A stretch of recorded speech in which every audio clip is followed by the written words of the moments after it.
Hi everyone. நம்ம என்ன பார்க்க போறோம்னா ஜிபி ட்ரான்ஸ்ஃபர் தான் பார்க்க போறோம். நான் ரெடி பண்ணி சொல்லி தர போறேன். ஃபர்ஸ்ட் பாத்தீங்கன்னா என்கிட்ட வந்து ஒரு டிபி இருக்கு.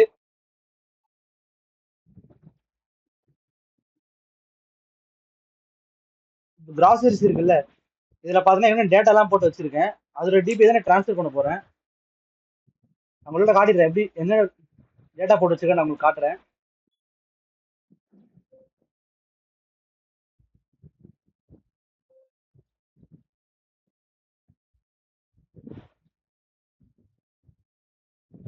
இங்க பாத்தீங்கன்னா எனக்கு இன்னும் டேட்டா இருக்கு. ப்ராடக்ட் டேட்டா எல்லாம் போட்டு வச்சிருக்கேன் நான்.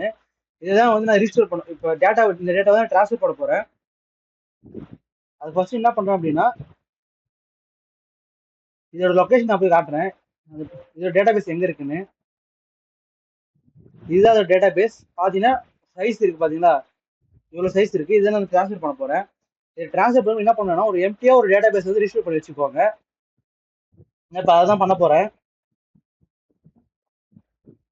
டேட்டா பேஸ் நேம் பார்த்துக்கோங்க. அது வந்து கிராசரி V9 டிபின்னு இருக்கு. இதை ரிஜிஸ்டர் பண்ண ட்ரான்ஸ்ஃபர் பண்ண போறேன். அது முன்னாடி என்ன பண்ண போறேன், எம்டியா ஒரு டேட்டா பேஸ் ரிஜிஸ்டர் பண்ண போறேன்.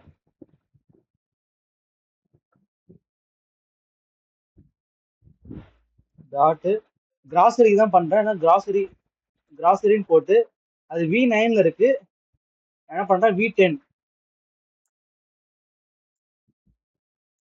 கிராசரி V10 டிபி கொடுத்துட்டேன். காசா at 123.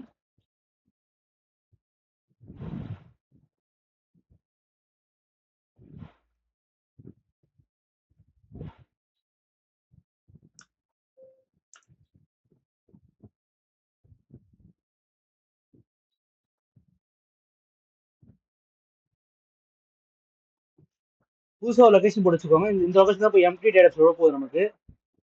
இதை ரிஜிஸ்டர் பண்ணி காட்ட போறேன். நியூ டிஸ்க்ல போட்டு make new folder. Folder name என்ன கொடுக்குறேன்னா டேட்டாபேஸ் நேம் தான் கொடுக்க போறேன். Grocery V10 DP.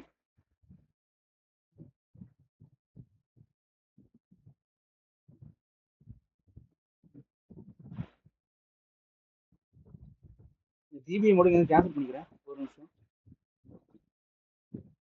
டிபி தேவையில்ல, அது V10 மட்டுமே இருக்கட்டும்.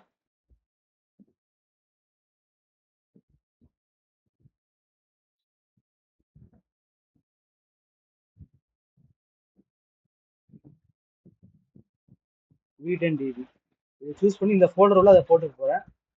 ஓகே கொடுத்துட்டு ரிஜிஸ்டர் பண்ணிக்கிறேன். ரிஜிஸ்டர் இப்போ ஆயிருக்கும். இங்கே பார்த்தீங்கன்னா ரிஜிஸ்டர் டேட்டாபேஸ் சக்ஸஸ்ஃபுல்லி வந்துருச்சு. இப்போ அது கரெக்டாக எம்டிஆர் இருக்கலாம் செக் பண்ண போறோம். அது நான் என்ன பண்ண போறேன் அப்படின்னா இப்போ கிராசரி இருக்குல்ல இருந்து அதை ரிஜிஸ்டர் பண்ணி செக் பண்ண போறேன். ஓப்பன் ஃபைல் லொகேஷன் போயிட்டு கான்ஃபிக்ல போயிட்டு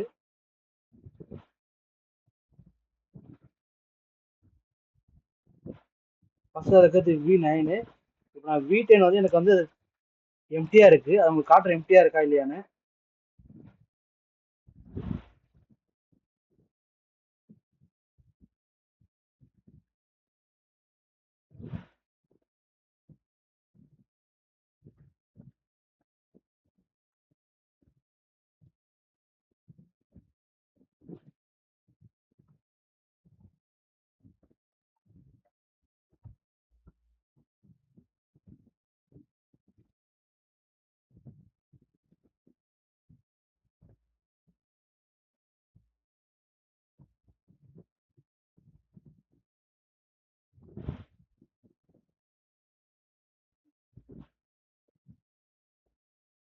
இங்க பாத்தீங்கன்னா இதான் வந்து நம்ம எம்டிஆர் ரிஜிஸ்டர் பண்ண டேட்டா பேஸ் ஓப்பன் ஆயிடுச்சு. ராட்டர் ஓப்பனா தெரியும். எல்லாமே எம்டியா தான் இருக்கு. இதுதான் நம்ம என்ன பண்ண போறோம்னா ஏற்கனவே டேட்டா பேஸ் இருக்கிற டேட்டா பேஸை வந்து இதில் ட்ரான்ஸ்ஃபர் பண்ண போறோம். அது ஃபர்ஸ்ட் என்ன பண்ண போறோம் அப்படின்னா நம்ம சாஃப்ட்வேர் க்ளோஸ் பண்ணிக்கோங்க. க்ளோஸ் பண்ணிட்டு கிராசரி நம்ம ஃபர்ஸ்ட் இது என்ன பார்த்தோம்னா அதோட டேட்டா பேஸ் நேம் என்னன்னா கிராசரி V9 டிபி. இதில் தான் டேட்டா இருக்கு. இதில் பார்த்தீங்கன்னா உங்களுக்கு டேட்டா இருக்கும். சைஸ் பார்த்தீங்கன்னா எவ்வளோ சைஸ் இருக்கோ பார்த்துக்கோங்க. அது பார்த்தீங்கன்னா V10 போய் பார்த்தீங்கன்னா V10 வந்து நான் புதுசாக ரிஜிஸ்டர் பண்ணது. அதில் பார்த்தீங்கன்னா சைஸ் கம்மியாக இருக்கும், வெறும் 17 அந்த மாதிரி தான் இருக்கும். டேட்டா இதில் கிடையாது. இப்போ நம்ம என்ன பண்ண போறோம்னா அதில் இருக்க டேட்டாவை தூக்கி இதில் போட போகிறோம். அது ஃபர்ஸ்ட் என்ன பண்ணுறீங்க அப்படின்னா, SQL இருக்குல்ல உங்களுக்கு இல்லை SQL ஷாப் அது மூலம் என்ன பண்ணுறீங்கன்னா, உங்களோட எதில் டேட்டா இருக்கோ, அதாவது எதில் டேட்டா இருக்கோ அதை காப்பி பண்ணிக்கோங்க. காப்பி பண்ணி ஒரு இடத்துல பேக்கப் பண்ணி வச்சுக்கோங்க. உங்களுக்கு பின்னாடி யூஸ் ஆகும். மறக்காம பேக்கப் பண்ணுங்க. பேக்கப் பண்ணலை அப்படின்னா, சப்போஸ் நீங்கள் ட்ரான்ஸ்ஃபர் பண்ணும்போது ஏதாவது எரர் வந்துச்சு, மிஸ்டேக் பண்ணிட்டீங்க அப்படின்னா அது ப்ராப்ளம் ஆகிடும். நான் என்ன பண்ணுறேன் அப்படின்னா, எனக்கு இந்த ஃபைல் இருக்குல்ல, இதை நான் அப்படியே காப்பி பண்ணி நான் ஒரு இடத்துல போட்டு வச்சுக்க போகிறேன். சப்போஸ் நான் மிஸ்டேக் பண்ணிட்டேன் அப்படின்னா எனக்கு ரீஸ்டோர் பண்ண யூஸ் ஆகும். அதனால் ஒரு ஃபோல்டர் புதுசாக கிரியேட் பண்ணி அதில் போட்டுக்க போகிறேன்.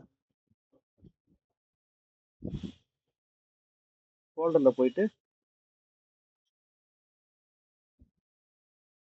கிராசரி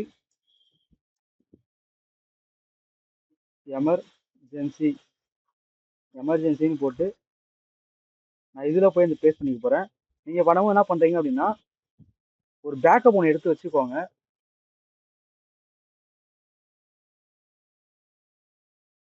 ஓகே, இப்போ நான் என்ன பண்ண போகிறேன் அப்படின்னா, இப்போ ட்ரான்ஸ்ஃபர் பண்ணும்போது நான் சொன்ன மாதிரி வந்து பேக்கப் ஒன்று எடுத்துக்கோங்க. அது டேட்டா டூ பேஸ் எடுக்கிறீங்களோ இல்லை வந்து யூட்டிலிட்டி எடுக்கிறீங்களோ ஒரு பேக்கப் மட்டும் எடுத்து வச்சுக்கோங்க. உங்களுக்கு பின்னாடி யூஸ் ஆகும். இப்போ நான் என்ன பண்ண போகிறேன் அப்படின்னா, ஃபஸ்ட்டு என் SQL இருக்குல்ல, அதில் போயிட்டு நான் ஸ்டாப் பண்ணிக்கிறேன். ஏன்னா ரீநேம் பண்ணுவேன் என்னோட இதை, ஆனால் ஸ்டாப் பண்ணிக்கிறேன். ஸ்டாப் பண்ணால் மட்டும் தான் நீங்கள் வந்து எதாவது ரீநேம் பண்ணுறது அந்த மாதிரி எதாவது பண்ண முடியும். அதனால் ஸ்டாப் பண்ணிக்கிறேன்.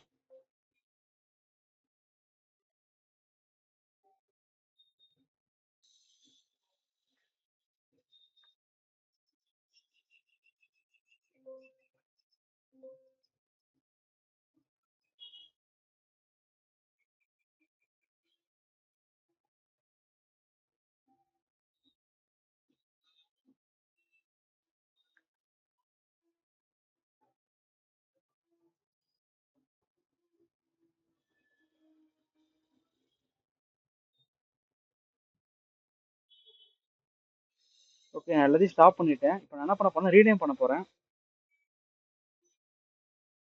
ரீநேம் பண்ணும்போது என்ன பண்ணுறீங்க அப்படின்னா, உங்களுக்கு புதுசாக ரிஜிஸ்டர் பண்ணியிருக்கீங்கல்ல, அதில் போயிட்டு இது இப்படி இருக்குல்ல, அப்படியே காப்பி பண்ணிக்கோங்க. நீங்கள் ஏன் இதை காப்பி பண்ணி அங்கே பேஸ்ட் பண்ண சொல்ல ரீநேம் பண்ணும்போது அப்படின்னா, சப்போஸ் நீங்கள் டேட்டா பேஸ் டூவில் பண்ணியிருக்கீங்க அப்படின்னா அதில் வந்து ஒரு நேமிங் கன்வர்ஷன் வரும். இதில் பார்த்தோன்னா உங்களுக்கு வந்து கிராசரி, அதாவது கிராசரி V10 போட்டு டேட்டா வந்துடுச்சு. அதில் இருக்கும்போது வேறு மாதிரி இருக்கும். அதுக்கு தான் சொல்கிறேன், நீங்கள் பண்ணும்போது என்ன பண்ணுறீங்க அப்படின்னா, காப்பி பண்ணிக்கோங்க. டேரெக்டாக அங்கே போய் டைப் பண்ணாமல் இங்கே இருக்கிறத காப்பி பண்ணி அங்கே பேஸ்ட் பண்ண மாதிரி பார்த்துக்கோங்க. நான் காப்பி பண்ணிக்கிறேன். காப்பி பண்ணி என் நோட் பேடில் போட்டு வச்சுக்கிறேன். இதை அப்படியே அங்கே எடுத்து பேஸ்ட் பண்ணுற மாதிரி போட்டு வச்சுக்க போகிறேன்.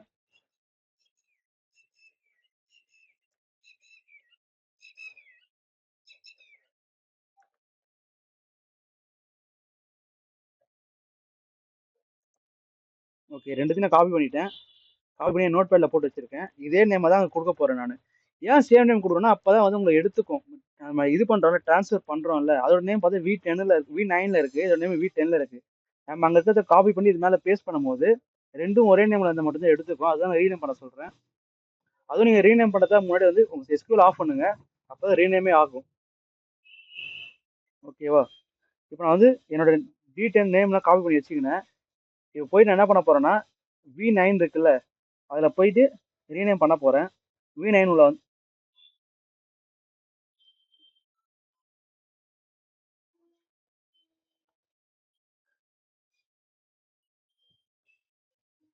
ஓகே, V9 உள்ள வந்துட்டேன். V9 வந்துட்டு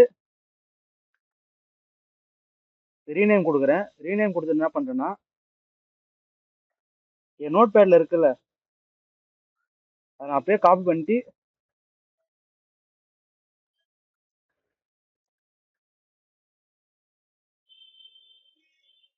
இதில் ரீநேம் பண்ண போகிறேன்.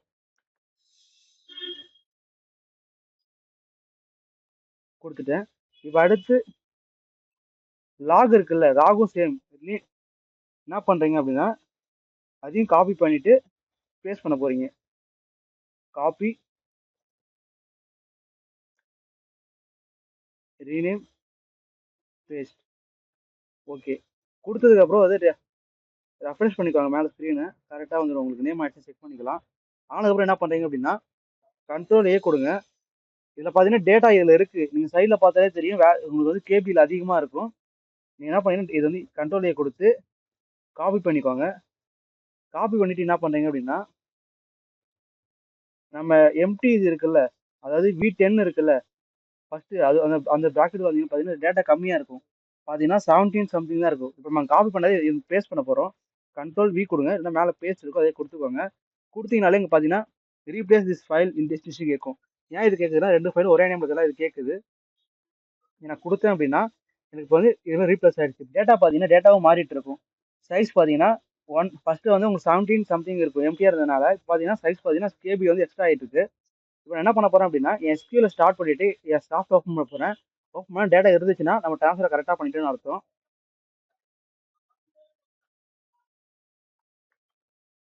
ஸ்டார்ட் பண்ணுறேன்.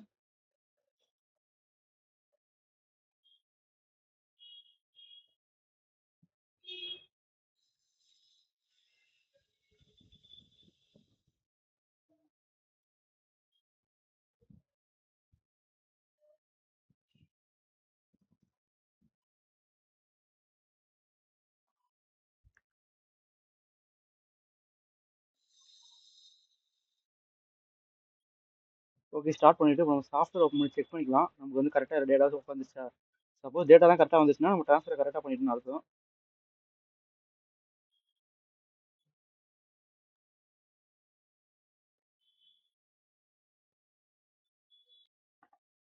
ஓகே இங்கே பார்த்தீங்கன்னா அன்னை ஸ்டோர்ஸ் ஃபர்ஸ்ட் வந்து எம்டியாக இருக்கும். இப்போ அன்னை ஸ்டோர் அதுமாதிரி நேம் எடுத்துக்கிச்சு. அதே ப்ராடக்ட் உள்ள போனோம்னு பார்த்தீங்கன்னா எல்லா டேட்டா வந்திருக்கணும். எல்லா டேட்டா வந்துருச்சு. நமக்கு ப்ராடக்ட் நம்ம என்ன டேட்டா வச்சுருந்தோம் எல்லா டேட்டா வந்துருச்சு. ஃபஸ்ட்டு எம்டியாக இருந்திருக்கும், நீங்கள் பார்த்துருப்பீங்க ரீஸ்டோர் பண்ணுறதுக்கு முன்னாடி. சரி ட்ரான்ஸ்ஃபர் பண்ணுறது முன்னாடி எம்டியாக இருந்திருக்கும். நம்ம ரீஸ்டோர் பண்ண டேட்டா எம்டி டேட்டா பேஸு. இதில் பார்த்தா எல்லா டேட்டா வந்துருச்சு. இப்படி தான் வந்து நம்ம வந்து ஒரு டிபி ட்ரான்ஸ்ஃபர் பண்ணுவோம். நான் டிபி ட்ரான்ஸ்ஃபர் பண்ண ரூல்ஸ் சொல்லிக்கிறேன், திருப்பி ரீகால் பண்ணிக்கோங்க. ஒரு டிபி ட்ரான்ஸ்ஃபர் பண்ண முன்னாடி ஒரு பேக்கப்பை கண்டிப்பாக எடுத்து வச்சுக்கோங்க. ஒரு டிபி ட்ரான்ஸ்ஃபர் பண்ணுறதுக்கு முன்னாடி ஒரு பேக்கப்பை கண்டிப்பாக எடுத்து வச்சுக்கோங்க. அது டிவி டூல் எடுக்கிறீங்களோ இல்லை வந்து யூட்டிலிட்டி டூல் எடுக்கிறீங்களோ ஒரு பேக்கப் எடுத்து வச்சுக்கோங்க. அதே மாதிரி நீங்கள் இப்போ வந்து ட்ரான்ஸ்ஃபர் பண்ணுறீங்களா, நீங்கள் நேமை டைப் அடிக்காதீங்க. எந்த இப்போ எந்த நேம் புதுசாக ரிஜிஸ்டர் பண்ணிக்கிறீங்களோ அதே நேம் காப்பி பண்ணி பேஸ்ட் பண்ணுறதுக்கு பழகிக்குவாங்க. இதுதான் இதுக்கான முக்கியமான ரூல்ஸு. இனி டாபிக் என்னன்னா டேட்டாபேஸ் ட்ரான்ஸ்ஃபர். அது கம்ப்ளீட் பண்ணிட்டேன் நான். தேங்க்யூ.